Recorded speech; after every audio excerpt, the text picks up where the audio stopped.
पहला प्रश्न है, आरंभ कार्यक्रम की शुरुआत किस राज्य ने की है?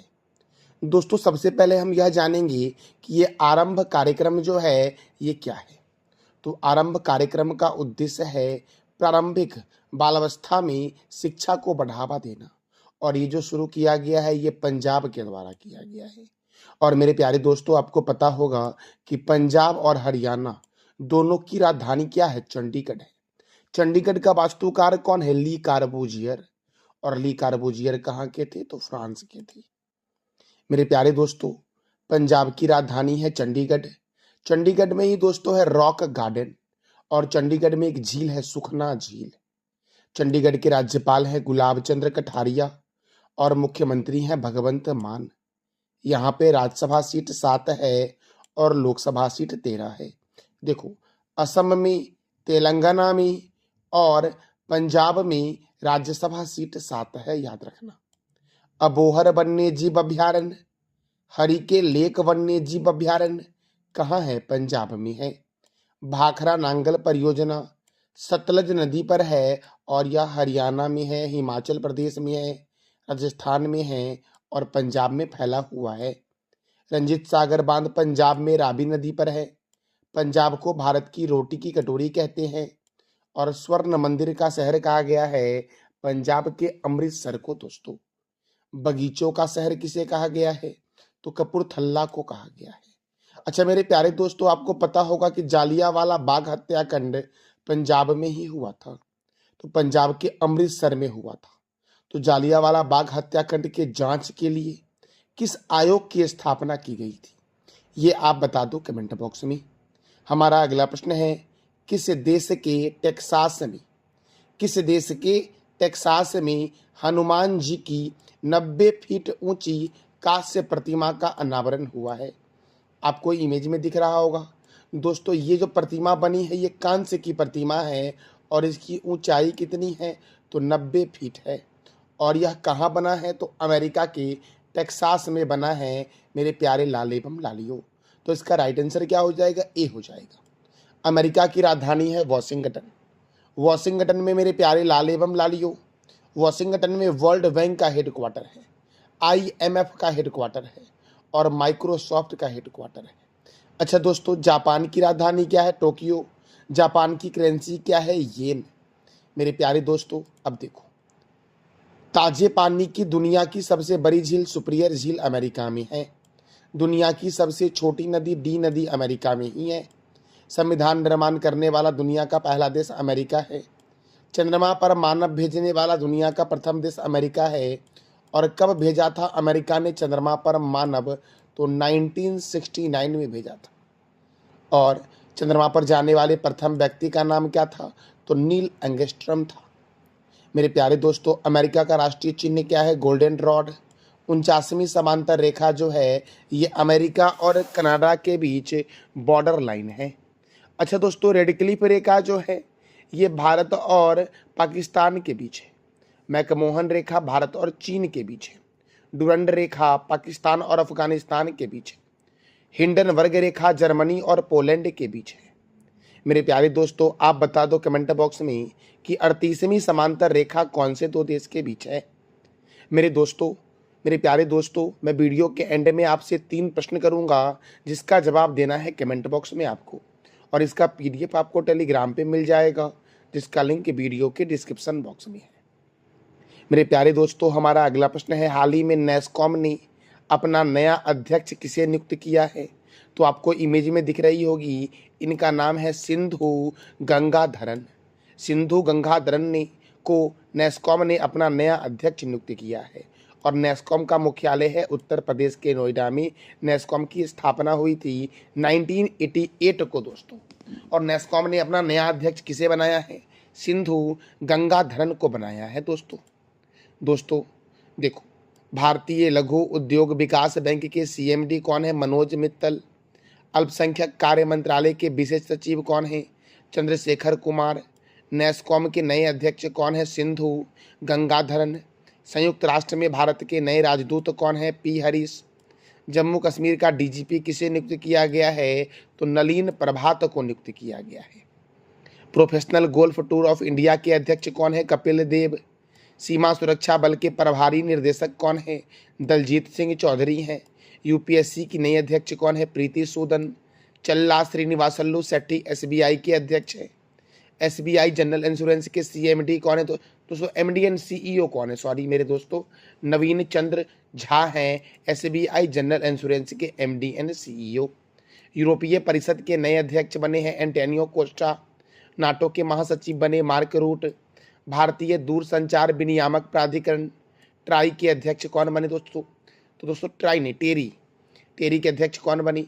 तो अतुल कुमार चौधरी बने हैं telecom regulatory authority of India के अध्यक्ष। न्यू इंडिया इंश्योरेंस कंपनी के सीएमडी कौन बने? गिरिजा सुब्रमण्यम। प्रेस सूचना ब्यूरो के नए अध्यक्ष कौन बने? धीरेन्द्र ओझा बने हैं दोस्तों। मेरे प्यारे दोस्तों, बीएसएनएल के अध्यक्ष और प्रबंधक निर्देशक कौन बने हैं? रॉबर्ट जेरार्ड रबी। और बीएसएनएल का हेडक्वार्टर जो है नई दिल्ली में है। पीएनबी मेडलाइफ के सीईओ बने समीर बंसल। कर्मचारी राज्य बीमा निगम के महानिर्देशक बने Ashok Kumar Singh. Larsen and Toubro group के नए अध्यक्ष बने हैं आर शंकर रमन। दिल्ली के जंगलों के सुरक्षा के समिति के प्रमुख बने हैं नजमी बजीरी। कोंकण रेलवे कॉरपोरेशन के सीएमडी बने संतोष कुमार झा। असम राइफल के नए महानिर्देशक बने विकास लखेरा।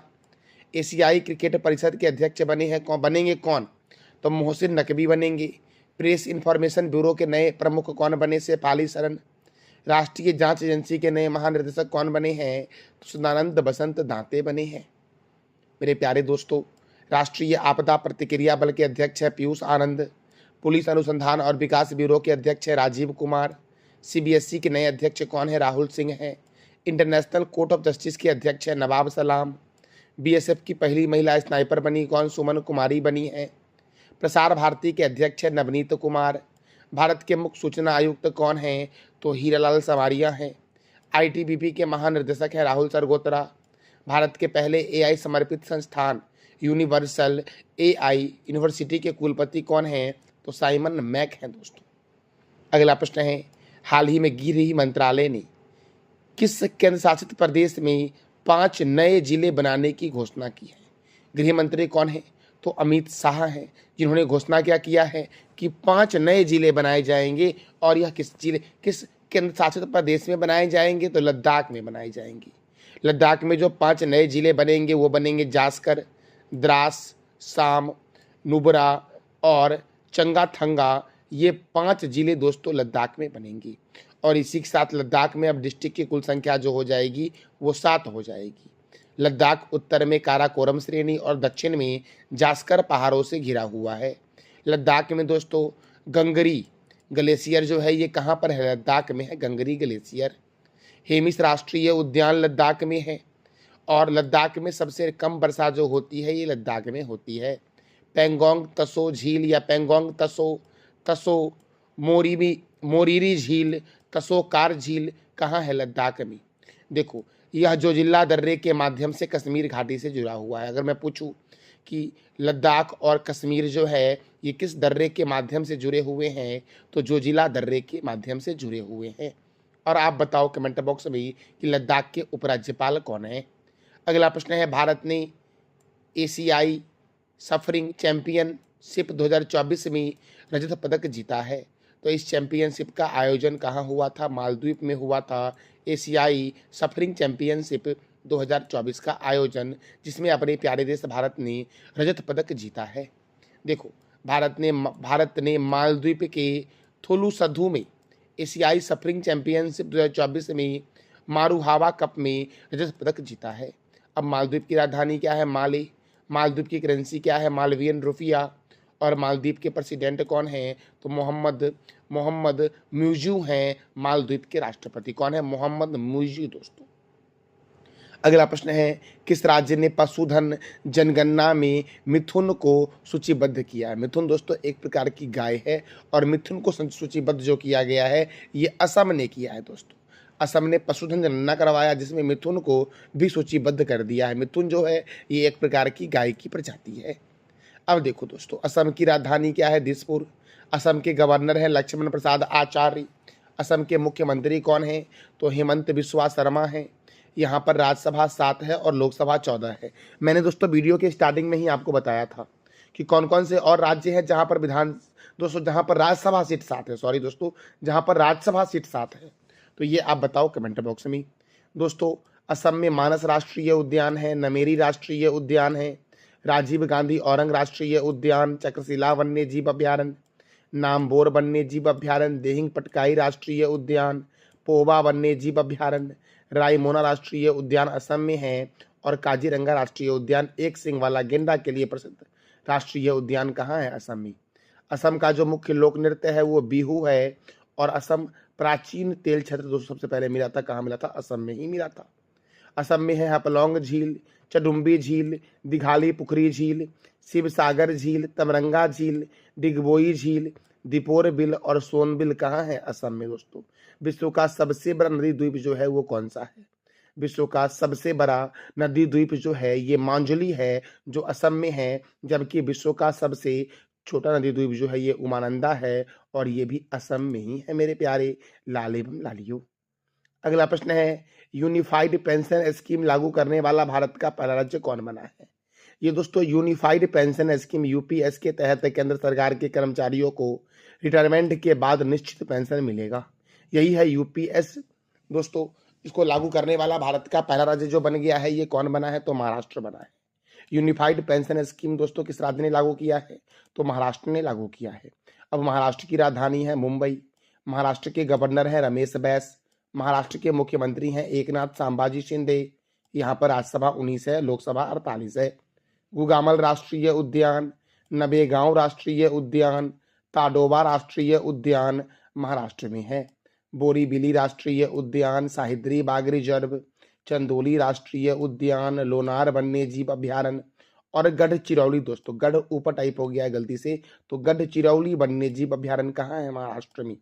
मुक्ताई भवानी वन्य जीव अभ्यारण्य किस राज्य में है? तो महाराष्ट्र में है। दोस्तों अगला प्रश्न है, विश्व दृश्य श्रव्य एवं मनोरंजन शिखर सम्मेलन की मेजबानी कौन सा राज्य करेगा? तो ये गोवा करेगा। कौन करेगा? विश्व दृश्य श्रव्य एवं मनोरंजन शिखर सम्मेलन की मेजबानी तो गोवा करेगा, और गोवा जो है ये क्षेत्रफल के दृष्टिकोण से भारत का सबसे छोटा राज्य है। गोवा की राजधानी क्या है? पणजी। गोवा के मुख्यमंत्री कौन है? PS श्रीधरन पिल्लई। गोवा के मुख्यमंत्री दोस्तों कौन है? प्रमोद सावंत। राज्यपाल कौन है? तो PS श्रीधरन पिल्लई है, और मुख्यमंत्री कौन है? प्रमोद सावंत। गोवा में राज्यसभा 1 है, लोकसभा 2 है। विधानसभा सीट गोवा में कितना है? 40, और मिजोरम में भी 40 है। गोवा मुक्ति दिवस मनाया जाता है 19 दिसंबर को, क्योंकि 19 दिसंबर 1961 को गोवा पुर्तगाल से आजाद हुआ था। और गोवा स्थापना दिवस 30 मई को मनाया जाता है, क्योंकि 30 मई 1987 को गोवा को पूर्ण राज्य का दर्जा दिया गया था। बोंडला वन्य जीव अभ्यारण्य, भगवान महावीर वन्य जीव अभ्यारण्य, दोस्तों मादी वन्य जीव अभ्यारण्य, नेत्रावली वन्य जीव अभ्यारण्य, राष्ट्रीय समुद्री विज्ञान संस्थान जो है ये गोवा के पणजी में है। भारत का सबसे बड़ा गिरजाघर जो है इसका नाम है सेंट कैथेड्रल गिरजाघर, जो गोवा में है। दाबोली में अंतर्राष्ट्रीय हवाई अड्डा गोवा के दाबोली में है। दूध सागर झरना मांडोवी नदी पर है। गोवा की जीवन रेखा मांडोवी नदी को कहते हैं। और नंदा झील कहाँ है? तो गोवा में है दोस्तों। और गोवा की सीमा कौन कौन से राज्य से लगती है ये आप बता दो कमेंट बॉक्स में दोस्तों। तो ये था हमारा आज का महत्वपूर्ण current affairs with static G की। कल मैंने आपसे 3 प्रश्न किया था कि ITBP के महानिदेशक कौन बने हैं? राहुल सरगोत्रा। पीलीभीत राष्ट्रीय उद्यान कहाँ स्थित है? उत्तर प्रदेश में। किस देश के सांसद का नाम ड्यूमा है? तो रूस के संसद का नाम दोस्तों क्या है? तो ड्यूमा है। आज का आपका 3 प्रश्न जिसका जवाब देना है कमेंट बॉक्स में आपको। महाराष्ट्र में राज्यसभा और लोकसभा सीट कितना है? हाफलॉन्ग झील किस राज्य में स्थित है? और मोहम्मद यूनुस किस देश के राष्ट्रपति हैं? इस तीनों प्रश्न का जवाब देना है कमेंट बॉक्स में आपको दोस्तों। ये था हमारा आज का महत्वपूर्ण current affairs with static G की। जानकारी अच्छी लगी तो मेरे प्यारे दोस्तों चैनल को लाइक करो, शेयर करो और सब्सक्राइब करो। साथ साथ बेल आइकन भी दबा दो ताकि आपको डेली अपडेट मिल सके। थैंक यू सो मच मेरे प्यारे लाल एवं लालियों।